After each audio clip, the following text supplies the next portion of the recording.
Bienvenidos oyentes, esto es Palabra Escrita, la literatura de la radio. Hoy continuaremos con el segundo autor y el segundo relato. Recordemos que en estos primeros programas trabajaremos con autores rioplatenses que incursionaron en el cuento fantástico. Hoy estudiaremos un cuento titulado El Aleph, del escritor argentino Jorge Luis Borges. Se trata de un texto publicado por primera vez en la revista Sur en el año 1945 y que posteriormente formó parte del libro homónimo que publicó la editorial MC en la ciudad de Buenos Aires en el año 1949. El Aleph es el cuento paradigmático de la literatura borgiana, es el que cierra el libro que contiene 17 relatos, donde de alguna manera cada uno de ellos trata sobre algún conjunto en particular, sobre algún catálogo, y donde se encuentran los temas más recurrentes del autor argentino, como son el tiempo, la muerte, la inmortalidad, la búsqueda del conocimiento vinculada a la curiosidad, la cábala, los laberintos, las bibliotecas, la referencia a diferentes obras del canon universal, la incapacidad del ser humano de enfrentarse a la eternidad, al universo, la infinitud, los dioses, el azar, entre otros. La obra toma el nombre del símbolo matemático número Aleph, que señala el tamaño de conjuntos infinitos y que para las doctrinas místicas de la cábala significa la multiplicidad infinita del universo. En esta primera letra del alfabeto hebreo, los místicos judíos vieron la raíz espiritual de todas las letras. Una letra que las contiene a todas y por ende contiene todos los elementos del lenguaje humano. Según esta tradición, la letra Aleph es un símbolo del universo y de la voluntad divina, ya que fue la única letra que los mortales escucharon de la voz de Dios. Este libro de Borges, donde confluye lo tradicional y lo metafísico, está escrito en una prosa, si bien profunda, sobria, fácil de leer, posee la virtud de abordar temas sumamente complejos en tramas sencillas. Esto lo podemos ver claramente en el cuento leído por Liliana, donde si bien se recrea una experiencia trascendental, la narración es simple, es lineal. El Aleph, no ya el libro, sino el cuento que acaba de leer Liliana, está narrado en primera persona por un narrador protagonista que curiosamente tiene el mismo apellido que el autor. Esto no es más que un juego que utiliza el escritor de la narración que ayuda a que aparezcan desdibujados los parámetros que separan a la realidad de la ficción y que se suma a otros elementos de carácter verosímil que aparecen en el texto y que forman parte de la realidad reconocible. Esta obra tiene como tema principal la experiencia del enfrentamiento de un individuo, en este caso el narrador protagonista, al infinito representado en un objeto llamado el Aleph, que no es otra cosa que un punto en el universo, microcosmos, que contiene a su vez todos los puntos del universo, o sea, el macrocosmos. Borges, autor, ha utilizado en este relato de características fantásticas un procedimiento consistente en ubicar un objeto de características simbólicas en un ámbito cotidiano y real como es un sótano en plena ciudad de Buenos Aires. Los cuentos fantásticos, que son los que hemos elegido para estudiar en esta primera etapa de diáspora, se caracterizan por incluir lo sobrenatural en lo cotidiano. En el caso de este cuento, no solo se narran acontecimientos completamente realistas, sino que estos acontecimientos están anclados en una realidad perfectamente reconocible, verosímil.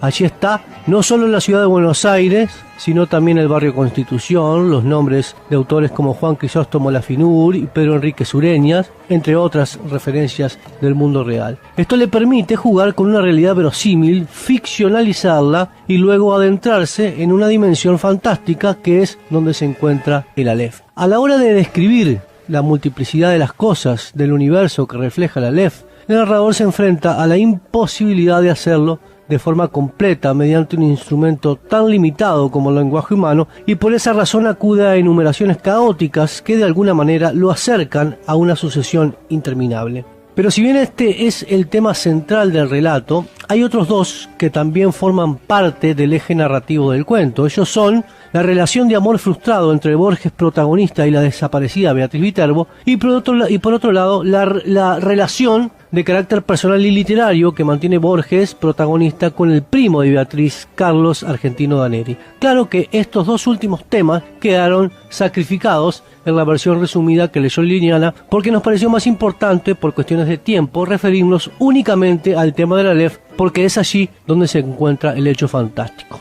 El relato se podría dividir en tres momentos. En primer lugar, los hechos que suceden en la vida del protagonista antes de la contemplación del Aleph, luego la contemplación propiamente dicha, y por último, las reflexiones que despierta en el personaje la contemplación del maravilloso objeto. Luego de dos breves citas, una tomada de Shakespeare y otra del Leviatán, comienza el relato haciendo referencia a la muerte de Beatriz Viterbo, amiga del narrador protagonista. En la primera parte del relato, que se corresponde con los hechos que le suceden a Borges, protagonista, antes de la contemplación del Aleph, el personaje nos cuenta cómo se fue haciendo un visitante frecuente de la casa de su difunta amiga, lugar donde se encuentra con el padre de Beatriz y fundamentalmente con su primo, Carlos Argentino Daneri, autor de un poema titulado La Tierra, con el que intenta mostrar toda la redondez del planeta. El personaje Borges mantiene extensas charlas con Daneri que le sirven al Borges autor para dar sus puntos de vista sobre diferentes conceptos referentes al mundo literario. Satíricamente, el autor ha creado un personaje como Daneri que es quien personifica dentro de la narración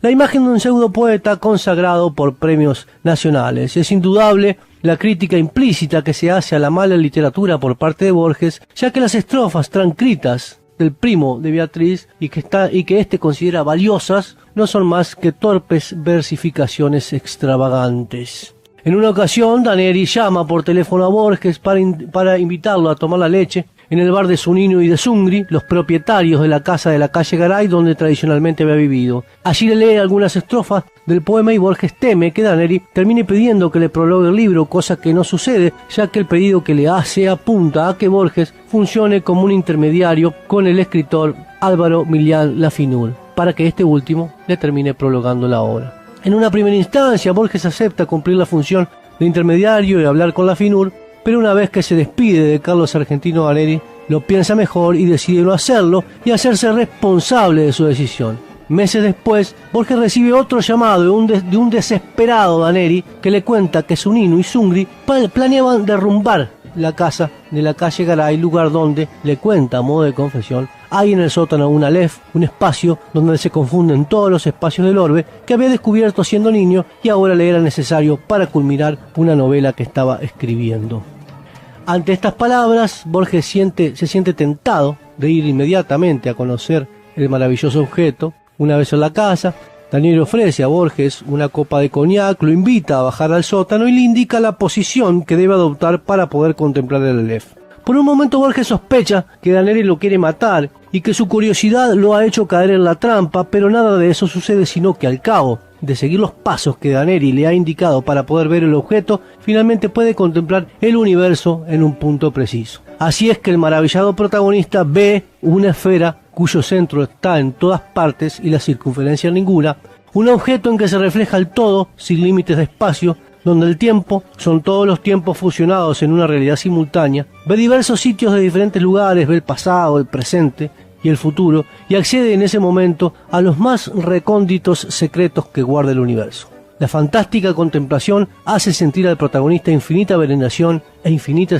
tristeza, y solo atina a decirle a Daneri que busca la complicidad de su invitado formidable, sí, formidable. Borges opta por no hablar con su anfitrión de la magnífica visión y lo termina instando a que finalmente aproveche la demolición de la casa para alejarse definitivamente del Aleph. Nunca sabemos si son coincidentes las visiones que tienen ambos personajes acerca del Aleph. Borges opta por no contestar la pregunta que le hace Daneri: ¿lo viste todo bien? ¿En colores? El cuento finaliza con una postdata, también sacrificada la versión leída por Liliana, donde el protagonista informa que la casa finalmente fue demolida en 1943 y por ende el Aleph fue destruido. También hace referencia a la suerte que corrió Daneri como escritor y a dos circunstancias sobre la naturaleza del Aleph, una sobre su origen y otra sobre su posible falsedad. Estas reflexiones están basadas en citas de algunos textos de autores clásicos y de otros contemporáneos. A las distintas hipótesis sobre lo sucedido con el objeto, el protagonista suma la posibilidad de que lo haya visto, pero lo haya olvidado.